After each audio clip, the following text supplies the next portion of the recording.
在南非约翰内斯堡举行的第13次金砖国家安全事务高级代表会议上，重新担任中国外交部长的王毅与俄罗斯安全会议秘书帕特鲁舍夫会面，双方达成反霸共识。随后，俄罗斯官员透露，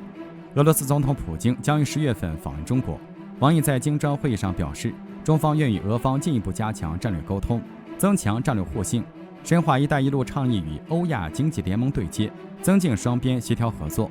王毅强调，面对变乱交织的国际形势，中俄关系经受住了国际风云变幻的考验，变得更加坚韧，更加充满活力。帕特鲁舍夫做出了积极回应，表示中俄践行多边主义，抵制假借多边主义维护少数国家利益的霸权行径，反对加剧地区局势紧张的冷战思维。中方抛出反霸权论述，说明中方很清楚中美之间的结构性竞争。即便近期美国高级官员陆续访华，中方也不会轻易改变对国际秩序的主张。美国虽然对中国的战术做出了调整，但是总体上对华战略仍然是遏制打压。中美都是世界上的大国，中方会与美方保持一定程度的互动，但不代表认可美西方所制定的国际秩序，而是希望能够为发展中国家做更多的实事。在中俄高级官员联合发表反霸声明后，俄罗斯总统外交政策顾问沙科夫透露，普京已经收到了中方的邀请，计划在今年10月访问中国，并出席“一带一路”国际合作高峰论坛。在今年3月份，中方高层访问俄罗斯，当面对普京发出邀请。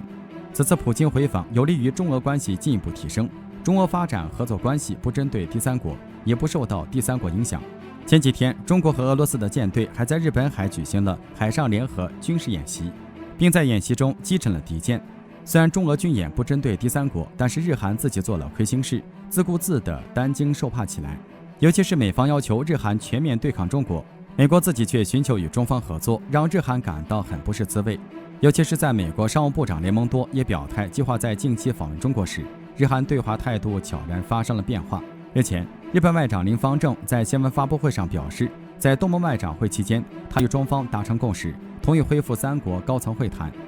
林芳正称，中日韩3国对地区和平稳定负有重大责任，3国领导人在一起讨论合作议题是很有意义的。